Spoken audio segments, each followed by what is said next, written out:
ஹாய்ங்க, இன்றைக்கி நம்ம சேனலில் ஸ்வீட் போண்டா நான் எப்படி செய்வேங்க தாங்க உங்கள் கூட ஷேர் பண்ண போகிறேன். அதுக்கு நான் இன்றைக்கி 2 நல்லா பழுத்த வாழைப்பழமாக எடுத்துட்டேங்க. அதை நல்லா ஃபோர்க் ஸ்பூன் வச்சு நல்லா ஸ்மாஷ் பண்ணி எடுத்துக்கலாங்க. இது கூட ஒரு 3/4 கப் அளவுக்கு நாட்டு சர்க்கரை ஆட் பண்ணிக்கலாங்க. இதே நல்லா கட்டி சேராத அளவுக்கு நல்லா மிக்ஸ் பண்ணி விட்டுக்கலாங்க. இது கூட நான் இன்றைக்கி 1/2 கப் அளவுக்கு மைதா மாவு ஆட் பண்ணிக்கிறேங்க. உங்களுக்கு வேணால் கோதுமை மாவு கூட ஆட் பண்ணிக்கோங்க.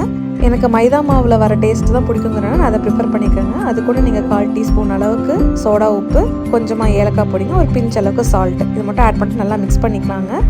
நீங்கள் ரெடி பண்ணுற பேட்டர் வந்துட்டு ரொம்ப டைட்டாகவும் இருக்கக்கூடாது, லூஸாக இருக்கக்கூடாதுங்க. ஒரு மீடியம் கன்சிஸ்டன்சியில் தான் இருக்கணும். ஸோ அதுக்கு தகுந்த மாதிரி கொஞ்சம் கொஞ்சமாக தண்ணி ஆட் பண்ணிவிட்டு ரெடி பண்ணிக்கோங்க. இப்போ இது கூட கொஞ்சமாக எள்ளு மட்டும் ஆட் பண்ணிக்கோங்க. இது வந்து ஆப்ஷனல் தான், உங்களுக்கு வேணும்னா ஆட் பண்ணிக்கோங்க, இல்லைன்னா விட்டுடலாம். இப்போ ஒரு கடாயிலிங்க ஸ்வீட் போண்டாவை போட்டு எடுக்கிறதுக்காக தேவையான அளவுக்கு எண்ணெய் ஆட் பண்ணிக்கலாங்க. எண்ணெய் நல்லா காஞ்சி வந்ததுக்கப்புறமா ஒரு ஸ்பூன் எடுத்துங்க. கொஞ்சம் கொஞ்சமாக உங்களுக்கு என்ன ஷேப்பில் வேணுமோ அந்த ஷேப்பில் போட்டு எடுத்துக்கோங்க. நல்லா 2 சைடும் திருப்பி விட்டுட்டுங்க. நல்லா கோல்டன் ப்ரௌன் ஆகிற வரைக்கும் ஃப்ரை பண்ணி எடுத்துக்கலாம்.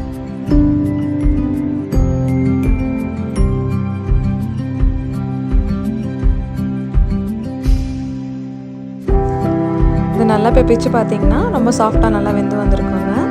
இந்த மாதிரி நம்ம ரெடி பண்ணி வச்சுக்க எல்லா மாவையும் போட்டு எடுத்துக்கலாங்க. அவ்வளோதாங்க, நம்மளோட ஸ்வீட் போண்டா ரெடி ஆகிடுச்சு.